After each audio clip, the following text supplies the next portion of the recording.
Welcome back to my channel, and today we're going to discuss produce cleanup drawings for actual scene folders, realistic animation. So let's start.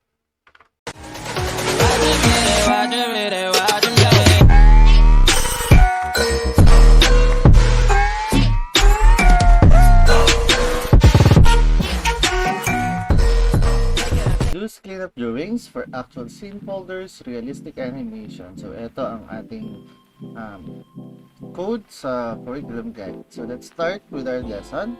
So for our objectives, we're going to discuss requirements for producing cleanup drawings for realistic animation, animator keys for cleanup drawings for realistic animation, models for cleanup drawings, and animation breakdowns for cleanup drawings. So, what makes a good animation? You may pause this video and write your answer in the comment section down below. So let's start with the steps to a perfect in-betweening by John Hopper and Michel Gagny. So here's the reference. Check the timing chart. So we talked about this one in our previous lessons, wherein timing charts are the guidelines where to put your in-between. So if there are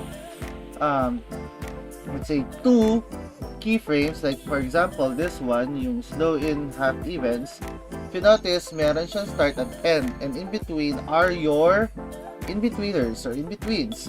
So tingnan nyo yung timing chart nyo, saan ba nakalagay, is it upper, lower, and it will change how your animation will move.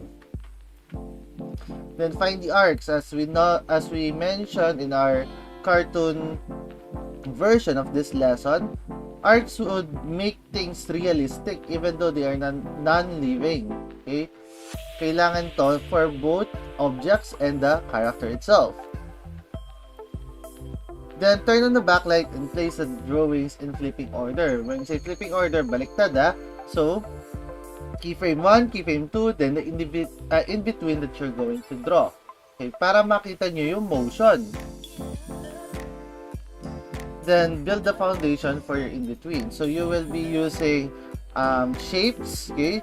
Different kinds of shapes to form the figures that you will need to create your in-between na parehas halos dun sa inyong first and second keyframe, pero may konting changes with regards to the movement para makita natin kung nag-move yung character or not. Then turn off the backlight.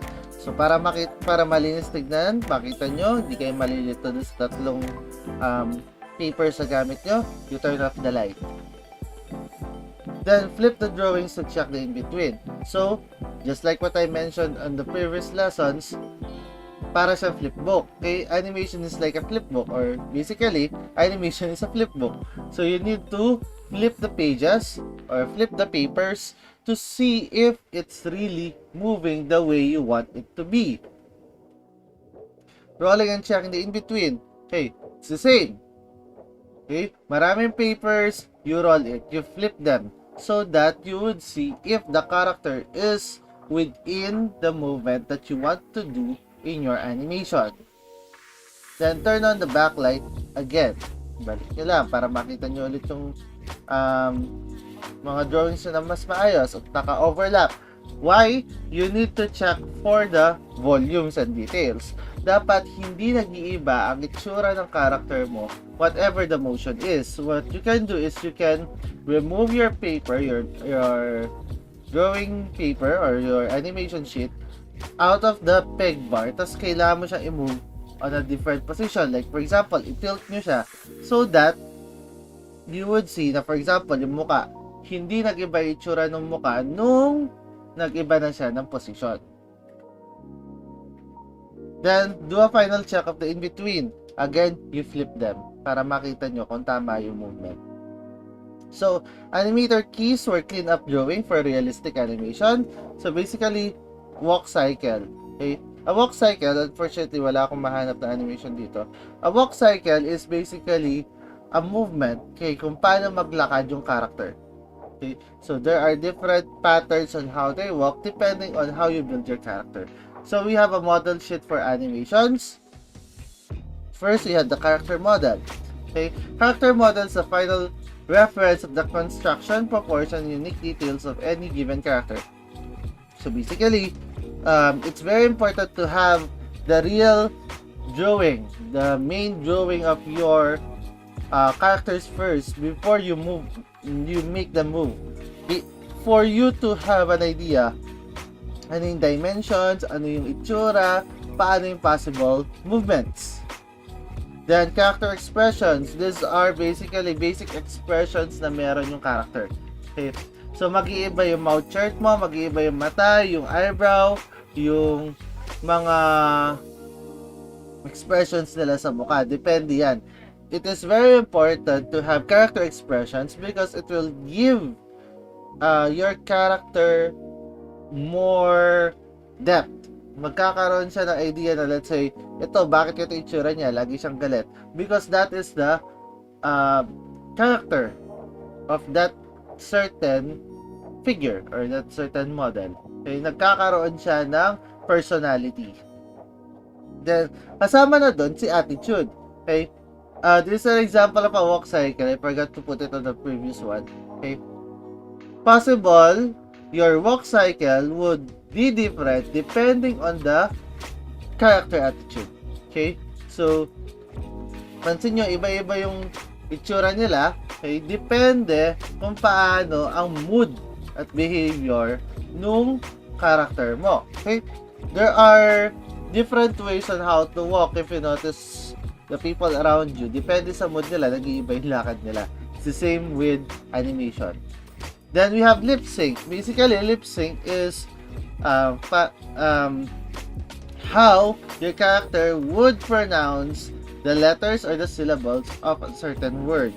Kailangan yung lip sync in conjunction doon sa sasabihin nung voice actor mo. Okay? Then turnarounds. Basically, turnaround is a full 360 view of your character to have a reference. So, paano ba ang turnaround? You have your front, side, 3/4, 3/4 back, and back. Okay, just like this one. Para saan to? Para makita nyo, kunyari, iikot si character.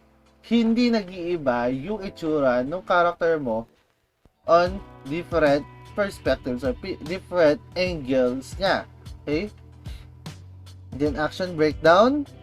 Basically, rough sketch kung saan yung center mark of the in-between provided by the animator for the use of the in-betweener.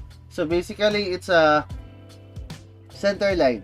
Kung saan yung center line niya, doon iikot yung motion para hindi mahirapan si in-betweener. Then, lastly, what are the things that gave you interest in typographical? What are the things that gave you interest in animation? You may post this video and write your answer in the comment section down below. And with that, that is the last lesson for animation for this semester. If you notice, we're just recycling lessons because the same procedures that you have done in the cartoon version of animation is the same with realistic animation. The difference is there are more details in realistic animation compared to your cartoon animation. Okay? Why? Realistic is more closer, it is closer to the real thing. Let's say, for example, a person. Okay, mas maganda kasi ang realistic animation, kamukhang-kamukha ng isang totoong tao compared to your cartoon animation. Sa cartoon animation, pwede kang gumamit ng chibi. Pwede kang gumamit ng ibang itsura ng mga characters. Just like in the classic animations na meron. Ngayon, you can use, let's say, animals, pero kamukhang-kamukha ng totoong counterpart niya. Okay, that is realistic animation. So, I hope you've learned something in this course of animation and you would be successful on your animation career in the future. So, we'll see you again next time.